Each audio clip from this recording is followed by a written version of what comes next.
Hi, welcome to my video. This is great. I'm so happy you came. I'm sorry, it's my first video, so the beginning is very awkward for me. I don't know what to do. We'll just start over. Hi, welcome to my video. I'm happy you are here. Today we're going to talk about electric fencing. I have used electric fence for about like 4 months. But I'm basically a professional now. So, plus I'm wearing plaid, and anyone who wears plaid and is outdoorsy is automatically a professional, knows about everything. Yeah, totally a professional. Electric fence is the bee's knees because it's lightweight, it's mobile, it is quick and easy to set up, and a lot of the time I'm working by myself and setting things up, so it works very good for my situation. Perhaps not everybody is going to like electric fence, especially if you live somewhere where you don't get sunlight for half of the year. It's probably not going to work out for you because, no, that's not true. If you have electric, I use solar though. That's where my brain was going. But I like solar because I don't have to worry about an electric source. I don't have to worry about extension cords reaching on yonder through the back field and woods.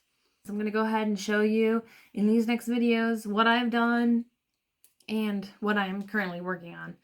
It has been taking me a little bit longer than anticipated because I do work a full-time job, so I'm not always home and there are other priorities set up. I'm gonna not waste any more of your time. Let's finish viewing the rest of these fantastic clips. Okay, so first things first, I talked about the charger. Now I have two types right here, an old one, that one down there on the ground. That's an old one, but it is also solar. And this is my new one, which is solar. They both have on-off switch, and they also have the grounding knob and the current knob. And that's what you're going to connect your wire to.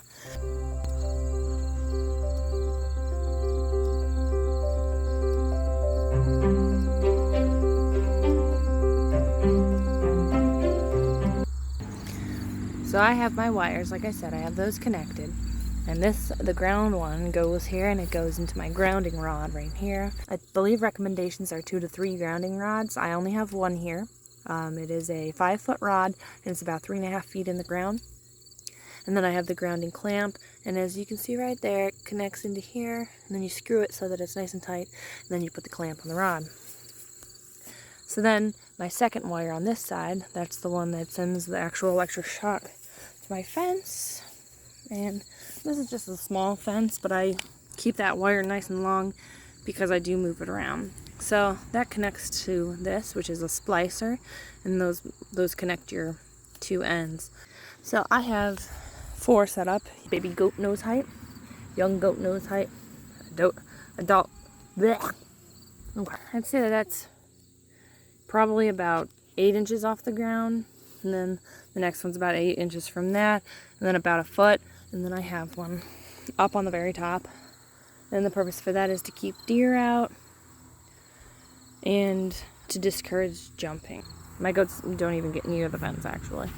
So here I have my T-post set up with my insulators at the different heights that I need it. And then I have my poly tape wound securely through and around, enough so that the strands of the poly tape are not sagging and blowing in the wind. What are you doing? Talking to you. Cute.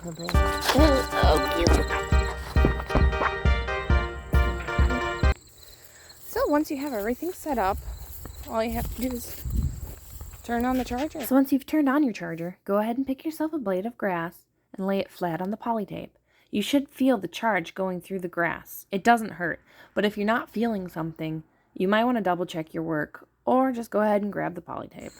Alright, so now I'm going to show you the setup that I'm working on, which works with wooden posts, and then a different type of insulator. Bless you. That was a goat, it wasn't me. And then poly tape, and then the splicers. Okay, so here's a fresh rolled poly tape, 1/2 inch. Voila. And then the poly tape splicers, looks like that. Alright, so let me show you. Here's the insulator that nails to the wooden post. So I took the poly tape, wound it around one full time, and then I came back out so it's more like 1.5 times. And then you just snap it shut. So I'm going to leave this little extra piece so that once I zigzag back and forth, I'm going to end up here.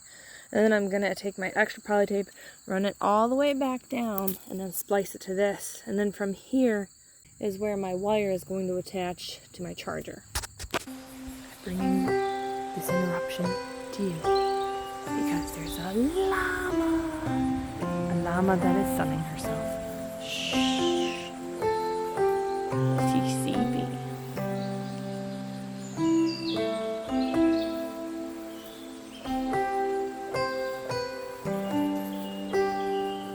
Uh-oh. Hi, beauty. Okay, so I went ahead and patted my grounding rod into the ground. That one's bent. I did that while trying to pull it out of the ground before. Don't do that. So here's the ground clamp, and here's my grounding wire. So I'm going to go ahead and put it on there.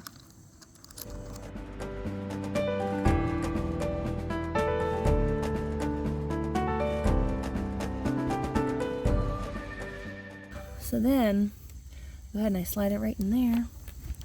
And once again, I tighten it with a screwdriver. And you just want to make sure that that open part of the wire is securely placed against the clamp. And it's not going to slide out. That's nice and tight. I just like to give it a little extra. Just like that. And so there's your setup.